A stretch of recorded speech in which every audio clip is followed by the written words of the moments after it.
What's going on? Brian Tong here, and welcome to the Apple Bits for everything good and bad inside the world of Apple. And it's March. It's about the time of the year where we start seeing the first batch of new Apple products drop in. Most of the time, it's this early refresh season, and things, they're starting to heat up. Now, according to a new note by Apple analyst Ming-Chi Kuo, he says Apple has 6 mini LED products in the works that are set to debut in 2020 and 2021.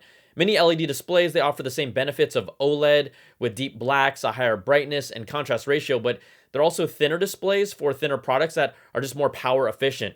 Kuo says the 6 new mini LED display products will be a 12.9-inch iPad Pro, a 27-inch iMac Pro, an all-new 14.1-inch MacBook Pro, a new 16-inch MacBook Pro, a 10.2-inch iPad, and also a 7.9-inch iPad mini. There are no specific launch dates for these mini LED products, but he did say that the iMac Pro will launch in the 4th quarter of this year. Now, it hasn't seen refresh since it launched back in 2017, but a new 7.9-inch iPad mini will also launch sometime in 2020. But this is the first time that we've ever heard of a 14.1-inch MacBook Pro with Apple planning a brand new size for its smaller MacBook Pro model. Both the 14.1-inch and then this new one they're talking about, and a 16-inch would presumably be bringing this mini LED display to the entire lineup, and also the latest Intel processors. We know that Apple's not ready to jump to ARM or AMD chips just yet. We talked about it in a past video, but the 14-incher could possibly see a revamped cooling system and improved speakers like the 16-inch received, and both of those improvements, alongside of faster processors and the screen, they really all added up to a significantly improved MacBook Pro that I just love.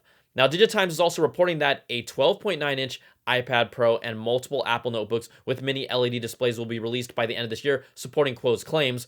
But what about other signs of new products coming soon? Well, one of the most reliable leakers is CoinX, and he or she just shows up when something is good, and the latest tweet says iMac, Mac Mini, with a soon arrow emoji signaling that I guess they're likely coming soon. So right now we have to decode emojis instead of using real words. I think it's just hard for people to understand emoji speak sometimes because I never get responses back when I send a text with an eggplant and squirt, squirt, squirt together. I'm not sure why.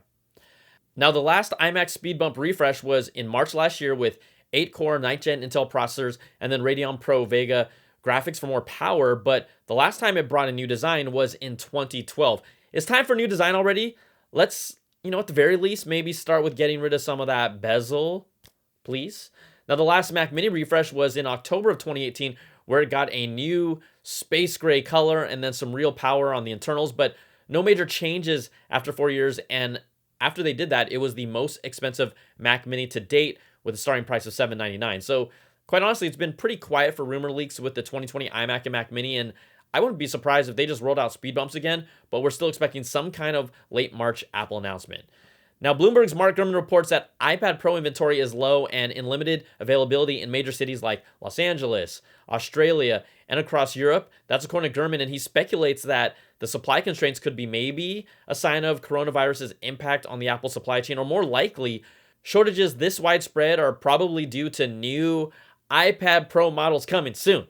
Is the new iPad Pro with the rumored triple lens camera system and time-of-flight sensor just around the corner? Because a recent rumor report pointed to Tuesday, March 31st as a potential date for an Apple event. But then maybe it just becomes a live streaming event from campus or online announcements that they just throw out after every tech event is pretty much being canceled. We have conferences like Google I/O in May. That's been scrapped because of coronavirus. Facebook canceled F8, Mobile World Congress. That was canceled as well. And just a lot of other events around the US. Apple's had to even shut down some of its retail stores internationally as well. And Bloomberg says retail stores are facing shortages now of iPhone parts and replacements for device repairs. Now, DigiTimes reports that the iPhone SE2 has entered the final product verification stage, dubbed either the iPhone 9 or iPhone SE2. It's expected to come out in the first half of this year and resemble the iPhone 8 with a 4.7-inch LCD display and Touch ID home button with an A13 processor and 3 gigs of RAM.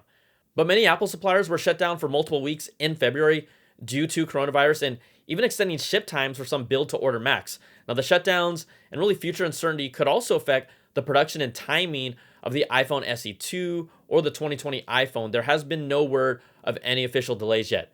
But one thing that we know the new iPhones won't have is 3D Touch. And I know they got rid of it. I don't know about you all, but I just still miss it so much. Like the long press, it just doesn't cut it for me. So without any new hardware, Google just cloned Apple's 3D Touch feature as a software update that's now on the Pixel 4. They're using machine learning to detect a firm press by detecting more points that get registered right as you press harder. And then when you smash your finger more deliberately on the screen, it can detect that. So Apple basically ditched 3D Touch, one of my favorite features, because the hardware's too expensive and might have made their phones thicker, but Google just did it with software. So why can't Apple do what Google did? Just bring it back already, all right? I can't be the only one here who loves that 3D Touch. I can't, right? Some of you out there, I know you do, all right? So that's going to do it for now. If you like this video, you know what to do. Give me that thumbs up, subs up, and hit that notification bell, ding, to get all my videos when they drop. And if you want more of that Apple goody goodness, check out my weekly AppleBits XL audio podcast where we go for a deep dive into these stories and more with special guests. Plus, you can support all my independent content, the podcast, and all my videos at patreon.com/BrianTong. I would be grateful for your support. So thanks so much for watching. Take care and be safe, everybody, and we will talk to you soon. Peace.